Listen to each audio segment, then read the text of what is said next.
Broadcasting live from the Safety FM studios in Orlando, Florida. Here is your host, Dr. Jay Allen on Safety FM. This episode of the broadcast and the podcast is brought to you by Safety Focus Moment. They're consultants that want to help you get the safety culture you've been looking for.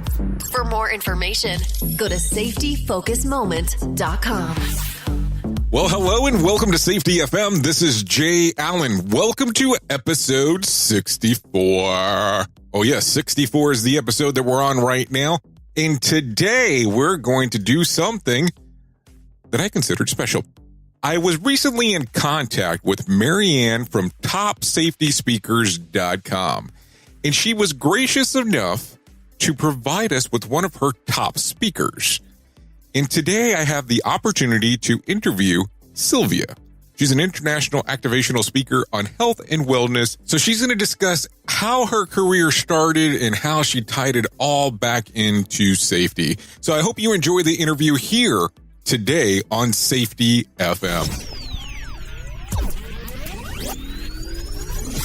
You are listening to a renowned safety expert, Dr. Jay Allen, on Safety FM. Changing safety cultures, one broadcast and one podcast at a time. Join the fun on social media and find us on Facebook at Safety FM.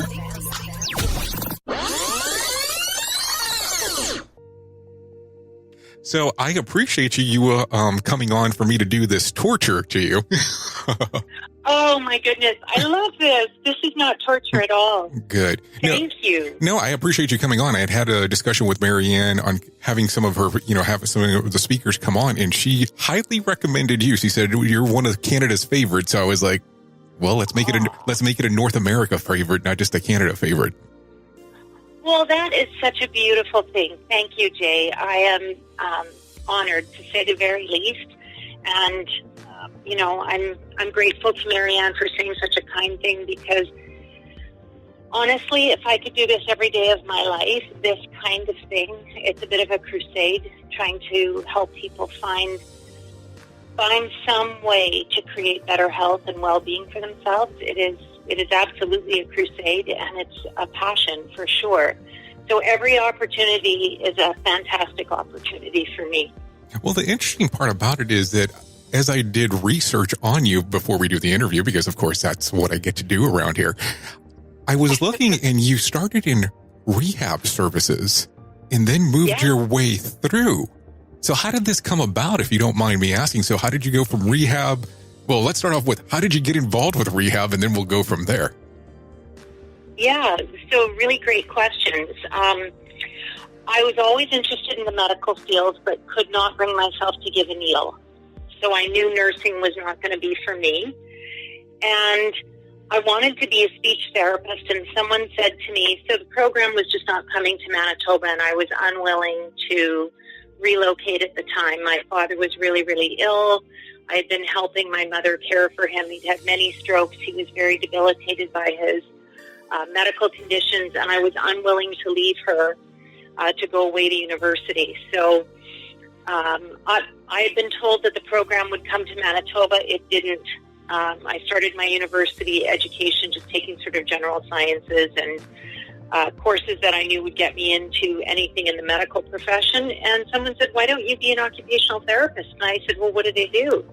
Well, they work in hospitals and, they help people get better. And I said, so do they give needles? No. They don't do stitches or anything like that? Nope. And I said, okay. So I applied literally with that much information. Fell in love with the whole, it's a partnership kind of relationship. It's a holistic approach to healthcare and well-being. It's non-prescriptive, so you work as a team with not only other professionals, but most importantly with the patient. So finished up the degree I was working on. Then I got into occupational therapy, did that degree. Knew I was in the right place. And then within probably a dozen years of working with sick people in acute care hospitals, I began working in rehabilitation, returning injured workers to work. And then accidentally, some would say, I say by calling, got asked to do a presentation when someone was sick. And the feedback from the audience was really excellent. And I was on fire and just wanted to do more and more.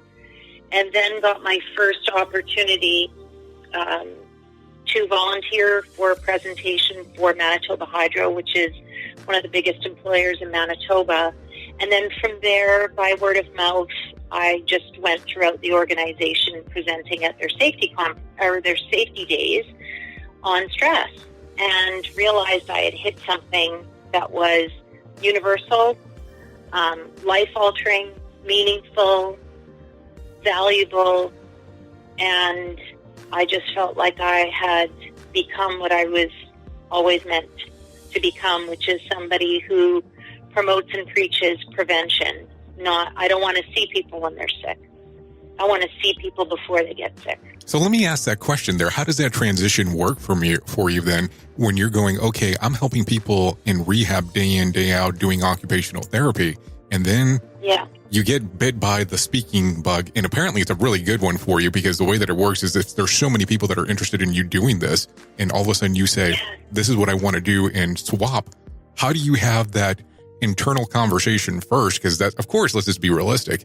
You're going from a career path of doing this where you're doing occupational therapy with people to potential work in regard to going out into the speaking world. How does that transition occur?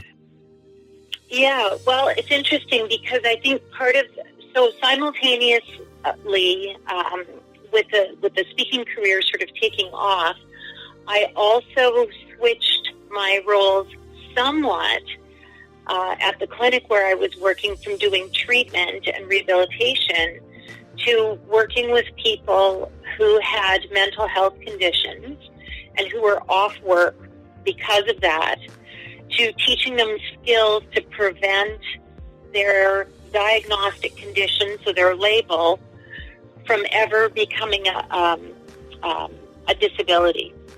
So I got them back to work, or I worked with them to get them back to work, but then my whole focus was on prevention. How do we make sure this never happens again? Because your condition of depression or anxiety or post-traumatic stress disorder isn't going to go away.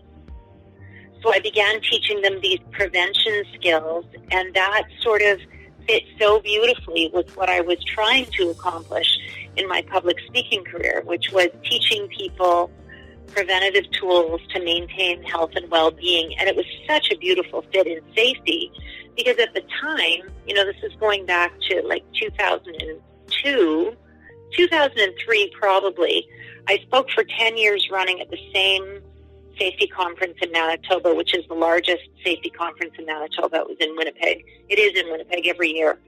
And I started introducing the idea of stress and safety being significantly correlated, and began teaching stress management strategies with a presentation that I call Stressed to Kill, and began doing that at the safety conference here. And that was different from the sort of more physically oriented safety stuff that was being done. And at the time, the safety councils across the country were just starting to say, what about stress? But nobody was really pushing it at these safety events. And so we did that in Manitoba, and the fellow who was the head of the safety council here really started promoting that at the national level. And so that's kind of how I married the treatment and the prevention piece, if I've answered your question correctly. Oh, absolutely. But that's the interesting part, because you're saying 2002, you're having these conversations about stress. And let's take a look at it. A lot of people are not having the conversation about this until years later. So you're really ahead of the curve at the time. And so you're having these conversations in front of these large audiences. And what is the feedback that you're getting? There were so many people who lined up after that first, and it was done as a breakout session, so it wasn't a keynote. It wasn't until a few years later that I closed the conference with that keynote by accident, and I can tell you a funny story. It's not a funny story, actually. It's an interesting story about how that happened. But people lined up afterwards to start talking to me and asking me questions about, how do I deal with work stress? And then, so over a few years of doing this, I started to realize that I really needed to focus on the workplace, on workplace culture, because work in Canada, I'm sure it's no different in the U.S., when you look at the statistics, work and finances are tied for first place as the number one stressors that Canadians report. I'm sure, our brothers across the way are no different, brothers and sisters across the way. Work and finances are the biggest stressors that we deal with. And if we spend, this is a Canadian statistic, 74% of our waking hours in activities related to work, and it is our most significant stressor, you can imagine the impact that has on health and on safety. And so I developed another presentation called Respectfully Up Yours. And you have to say it with a bit of a snarl because it's a really tongue-in-cheek kind of, it's a real poke at respectful workplace policies, which are, and I say this respectfully, a bit of a joke because we have not at all affected the number of stress leaves that are happening in Canada. They're exponentially rising. We're now well over $50 billion a year in the costs. And so we know that respectful workplace policies and looking at psychological harassment in the workplace is having zero effect because we're telling people what they are not allowed to do anymore. So they're doing something sneakier. Instead of yelling at people and calling them names, people are not being invited to the paint night. That is the team building activity this month. Oh, I forgot. I'm so sorry. I thought you were on the email chain. And then prove that. People are going underground with this behavior. So Canadians, and I'm sure it's no different where you are, we are becoming more and more stressed. And it's the workplace where we see the greatest impact of that, but also where we can have huge impact in changing it. Because we spend 8, 10 hours, 12 hours a day at work, employers need to realize the impact of this on their bottom line, on the quality of life for their workers, on the cost of stress leave, absenteeism, presenteeism.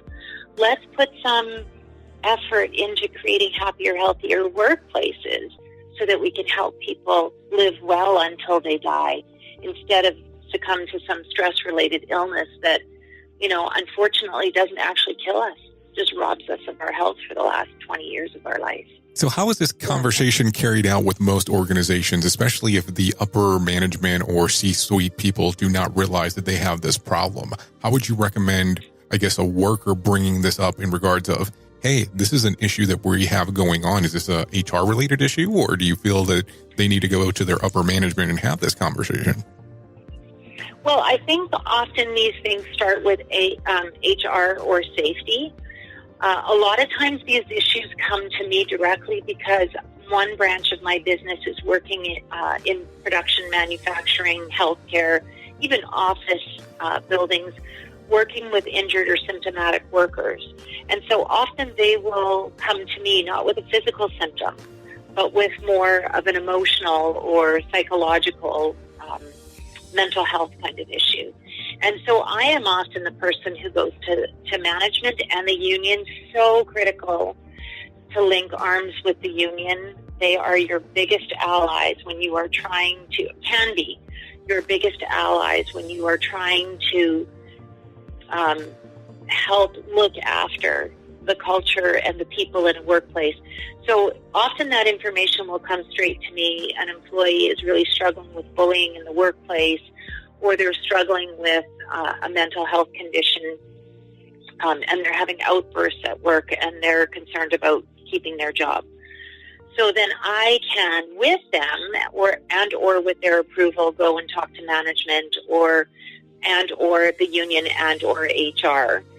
But often I encourage them to bring these issues forward. But I can tell you, and this is no surprise to you, Jay, a lot of times these issues don't get resolved very quickly. Or probably you can even say probably very gracefully either. Now, let me ask let me just ask the question there. Now, Sylvia, do they reach out to you directly before they are quote unquote one of your clients, or do they reach out once they are one of your clients? It depends, Jay. Sometimes people will come to me at a conference, and so my job at that point would be, obviously I can't go to their employer. It is to equip them with the skills to deal with the situation. So I may say to them, so when that bully manager comes and says this to you, let's problem solve together. And I don't charge for this because I'm about relationships. Yes, I need to pay my bills. But one of the things I offer every company I work with and every single conference presentation I do, I leave my email contact information. And I let people know forever, as long as you need help, you can always email me, call me, communicate with me, and I will help. I will answer your email. I will direct you. I will get on a phone call with you if that's what you need. No charge. It's about relationships. It's about doing the right thing. So people will come and they'll have these questions, and I might have a phone conversation with them to help them understand why they're being picked on, what behaviors they might need to change, what kind of conversation they might be able to have, who they should talk to, what the next steps are. And it might start with, have you documented any of this? Have you had a conversation with the person who is the bully? Or, I try to walk them through a little bit of a problem-solving technique. And then if their employer is open and interested, I am always available to consult with an employer. Sometimes those people become clients. Okay. And how does that conversation normally start? So you say they can call you at any point, and you have an email that you ran to them. Yeah. Because keep in mind too that I've had other people, and I'm not saying this occurs with you, where they'll say, okay, here's my email and here is my phone number, but there's a virtual assistant that it goes through, and it's not direct access. Now, there's been a couple of people that I call that will go directly to them, and I've been totally shocked that it occurs that way. So when they call you, is it a virtual assistant, or do they get directly access to you? It's me. Okay. And then it's always me. The only virtual assistant I have is and it's fairly low key. I have somebody that helps with my LinkedIn and Twitter posting and does my invoicing. That's it. Well, I was about to tell you you're very active on Twitter, but now we know the secret. Well, I can tell you that I feed my assistants a lot of that stuff, and just like I will often send it and say, find great hashtags for this. So Instagram, Facebook, a lot of LinkedIn is me directly, but a lot of it is my assistant as well. And then I have a couple of rehab staff that work for me in manufacturing and production. So we do industrial ergonomics, we do job demands analysis, we do that kind of stuff. So they work with me. But yeah, if somebody needs me, they get me. I just absolutely, and I don't judge anyone for doing it differently. It's a matter of time management and maybe some healthy boundaries. But I really believe that if somebody's reaching out to me, they want me and they need me now. They don't need me in a week. It takes a lot of courage to reach out and ask for help, and it is far easier to put your head in the sand. Oh, absolutely. That takes zero courage, right? So if people are going to be vulnerable enough to reach out to a stranger for help, then I am darn well going to show up for that. So when you have the conversations with them initially that you were referencing a few moments ago, and you tell them, have they put it on paper that there might be some behaviors that they're doing that could be potentially the cause, how do they normally react to this whole thing? Because keep in mind that if they're asking you for help, they're already kind of in a sensitive area, and they're looking for guidance. And when you have this discussion of, well, this potentially might not be working because of X factor that you are encouraging, how does that go? you know what, Jay? I've not had anyone ever be offended by that. And I think it's for two reasons. I think number one, I think you'd be hard pressed to find anybody that, and this is not me tooting my own horn in any way, but you'd be hard pressed to find someone that thinks that I'm a phony. And some of that is because I very intentionally, before I do a presentation, create my own energetic output, so that whether it's by, I used to have a radio show, whether I'm on the radio, whether I'm on a phone call, or whether I'm in person, that I am not full of BS. So I think that's a really important thing, is that people know that when I say I care and I'm concerned, that this is not smoke. This is the truth. So I think they know that I'm coming from a place of concern and care, and they can trust that. And number two, it's the way in which the message is delivered, and that's always the case in any communication. When you speak to people with kindness and respect and care, they hear things very differently than when you speak with anger or irritation or impatience. I'm very, very careful about the words that I use, and I often will ask more questions than make statements. So I'll say, how do you react when he says things like that to you at work? And then people will respond, and I'll say, have you ever heard of the phrase, what you permit, you promote? Is it possible that he thinks it's okay to say those things because you say nothing? Is that possible? And then people don't hear that. I haven't had people hear that as me poking a finger of blame at them, but rather opening their awareness to something that they may not have thought of. And we'll be back right after this, here on Safety FM. Hi, everybody. Todd Conklin. I know lots of you get your information while you drive down the road, or sit on planes, or sit in meetings and look interested. And now you should know that 3 of my books are available for your listening pleasure on Audible. With the help of Jay Allen and Safety FM, we've produced 3 of the books: Workplace Fatalities, The 5 Principles of Human Performance, and my very first book, Simple Revolutionary Acts, and they're available now where you get audiobooks. We can all run into issues. Some issues we will discuss with friends and maybe family, but some items are so personal that we don't want to discuss with anyone, and we just want to handle them ourselves.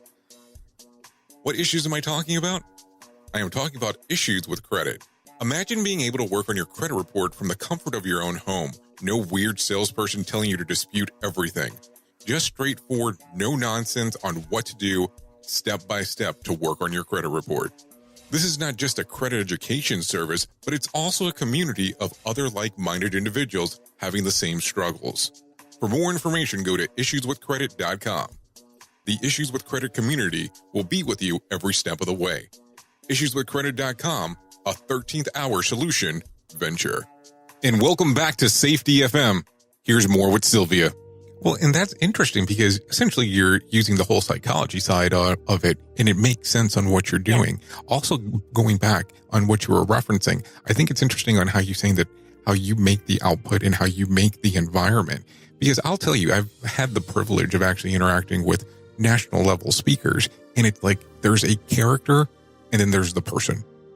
And I think that sometimes you get the character and not the person. And I think that that when you run into those scenarios where, okay, I'm going to contact you because I need help, you might not get the person that was on the stage. You might get the person that the real person is and goes kind of, well, that's my character. That's not me. And I'm not dogging people that do that. Please understand that. But there's some, I guess, character building to some extent in regards with some of the people that do this. Yeah. And then there's some people that are genuinely involved all across the board. And you come across that way for sure.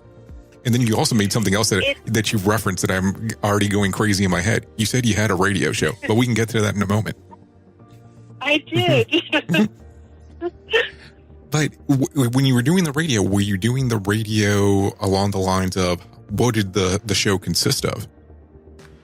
So it was called Happy Hour with Sylvia, and it was all about, so my basic perspective on life, my crusade is about this one simple concept. We are exceptional at creating disease and illness. We've proven that.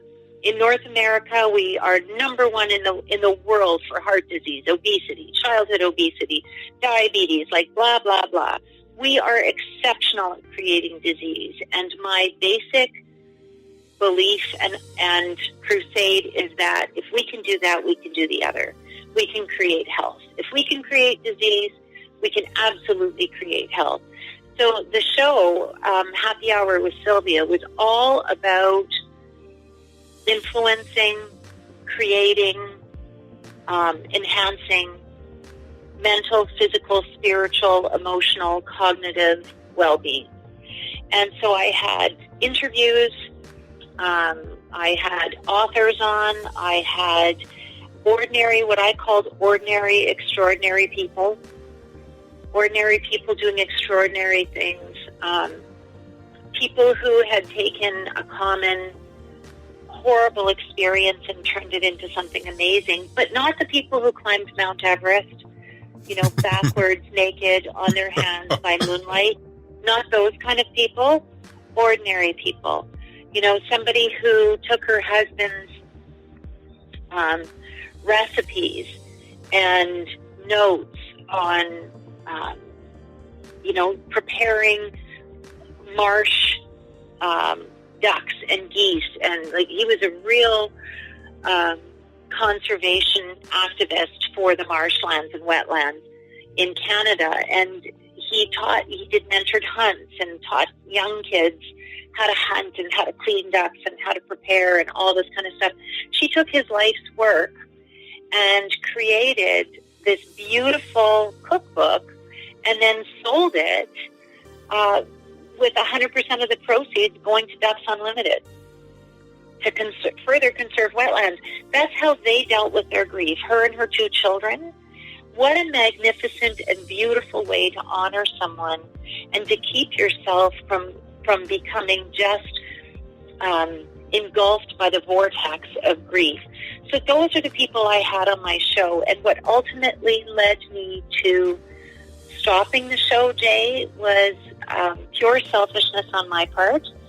I didn't have an audience to look at, to feel the energy of, to look in someone's eyes and see them become emotional because of a story I shared, or to hear them laugh at a joke, because I actually don't really try to be funny, it just kind of happens.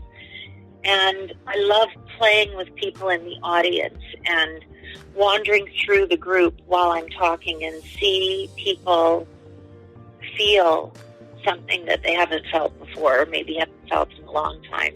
That was really hard for me to just not have that feedback and that energy. Yes, I had people on the phone and calling in, but it wasn't the same.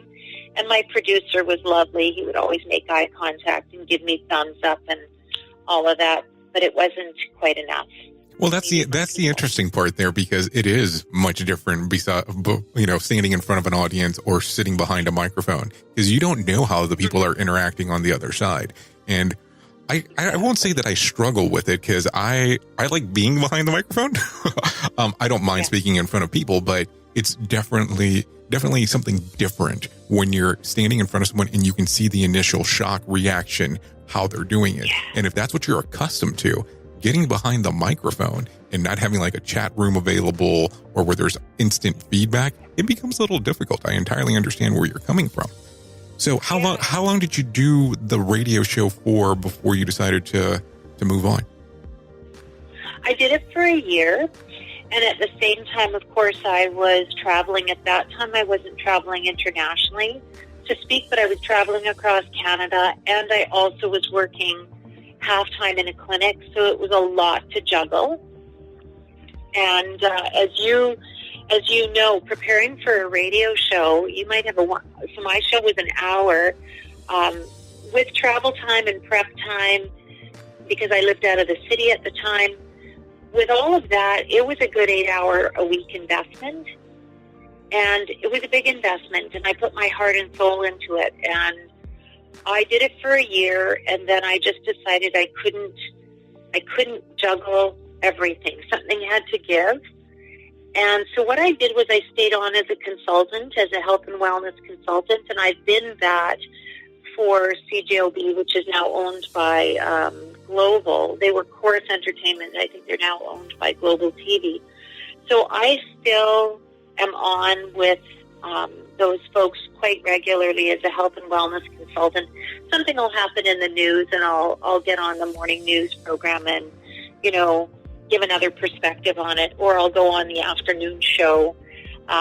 What was really fun was the previous afternoon show host would never tell me what we were going to talk about. I would arrive in studio, and I would have emailed her, and you probably noticed I didn't ask you what we were going to talk about either. One of the very few people.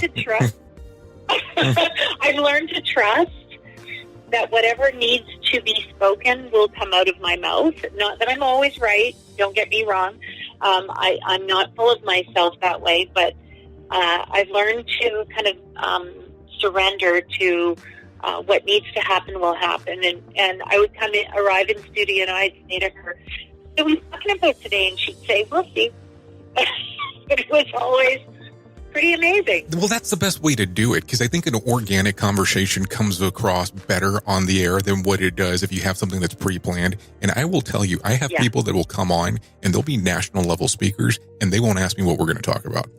And I'll have people that are kind of coming up the ranks, and if they have a PR firm that's involved in it, well, here we go, because all of a sudden I get a list of what are the questions, what are the orders they're going to be in, and how much time do they have to answer between. And I'm just like, hold on, no, that's not how I do it. Well, we don't know if we can proceed forward with the interview if we don't have a list of questions. And I'm just like, then I'm probably not going to be the guy for you, because that's not what I do. Right. And it's always interesting. Go ahead.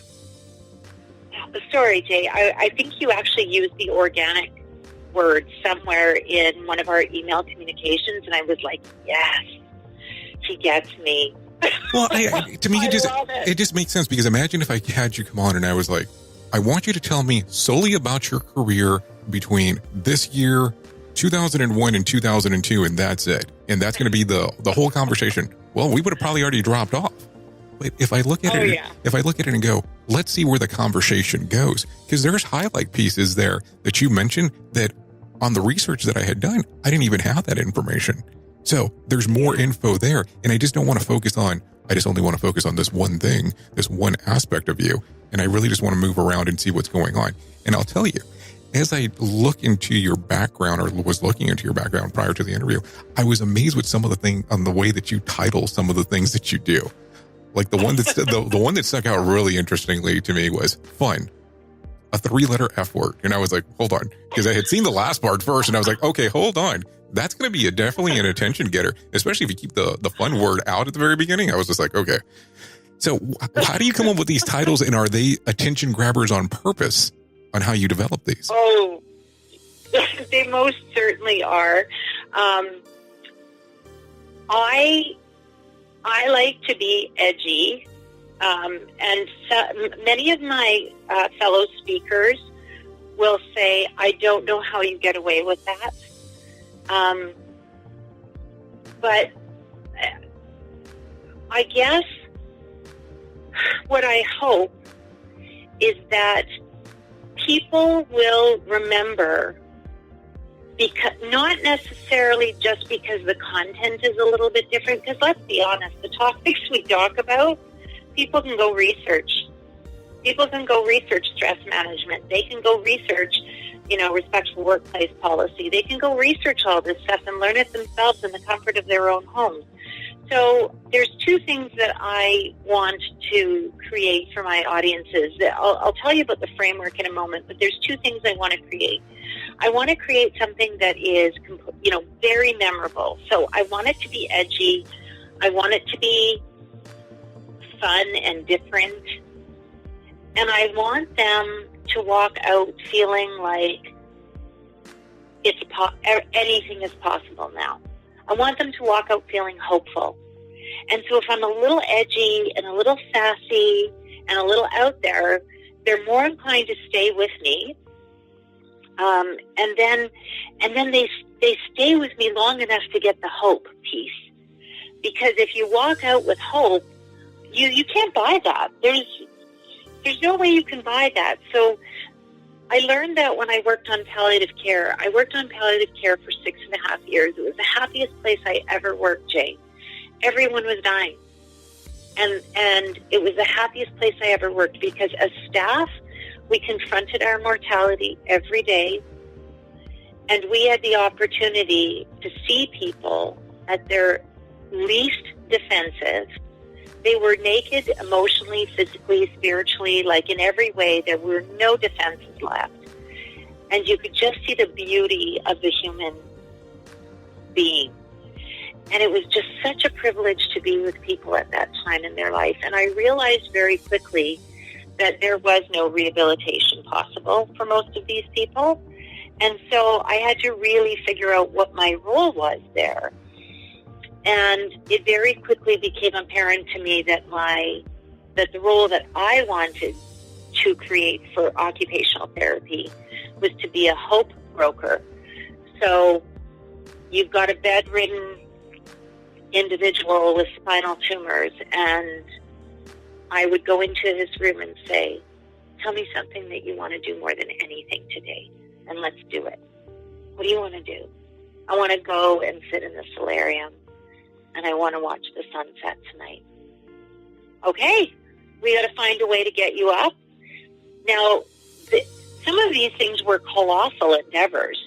I actually had to have a cast clinic come in and make a full body cast to protect a patient's bones because they would crush when you tried to lift the patient or tried to put him in a sling. So we had to create a full body cast and then put him into a sling and then get him into a reclining chair. It was just very complicated, but we did it. And so hope became the currency. And that's what I try to create for my audiences. And I do that by being memorable and different and sassy and edgy and funny and hopefully genuine so that it's a different experience for them. When they leave there, it's not just another presentation that we have to sit through. So do you feel to some extent that you're a hope ambassador? Is that the way that it would come across? Yeah, that's a beautiful wording. Actually, I love that. Oh, thank you. Yeah. Now, as I play through your website, I have a couple questions here. You have something a program that you reference. It's called SHOP. Could you explain? Right. Could you explain that to the audience on what that consists of? Sure. So the SHOP program stands for Safety and Health for Organizations and People, and it involves numerous services that can either be packaged together or they can be standalone services. And the tagline here is symptoms before syndrome.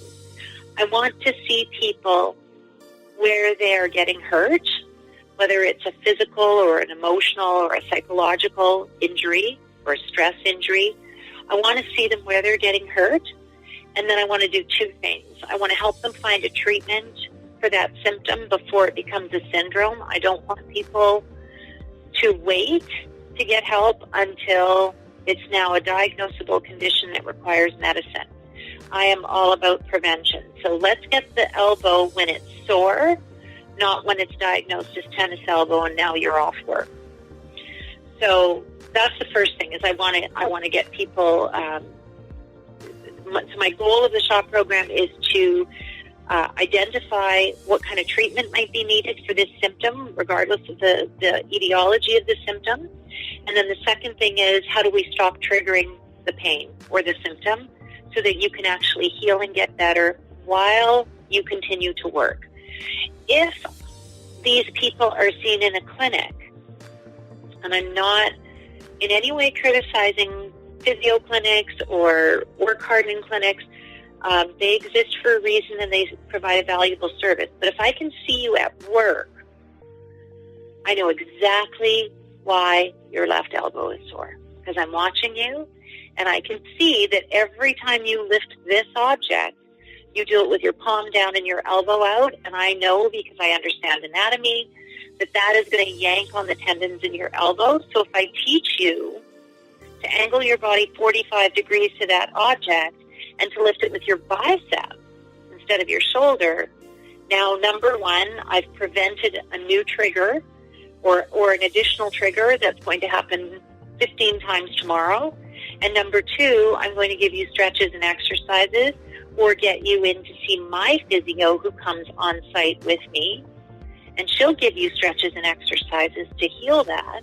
And then you can keep working without injuring yourself. Well, Sylvia, if our listeners want to know more about you, where can they find out some more information? They can find me at mindbodyworks.ca. That's the website.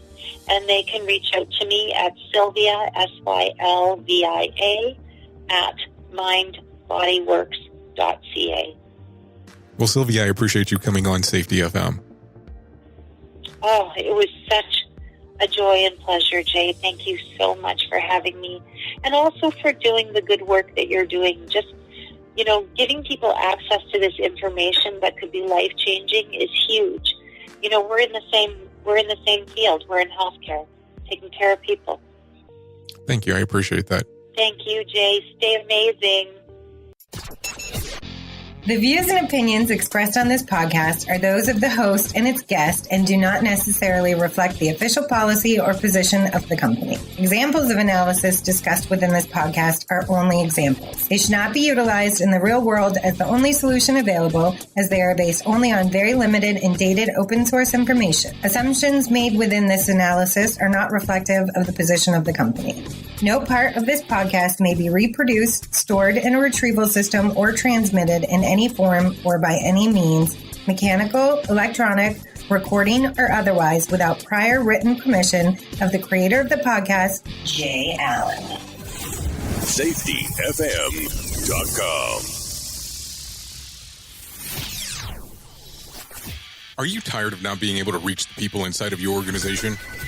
What if there's a better approach? What if you could contact them in a click of a button?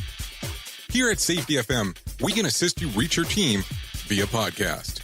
How about setting up a private podcast for just you and your team members? We will cover topics that are important to you and your company. Visit SafetyFM.com. That's SafetyFM.com and click on services for more information about your own private podcast. Safety FM, a safety-focused moment venture.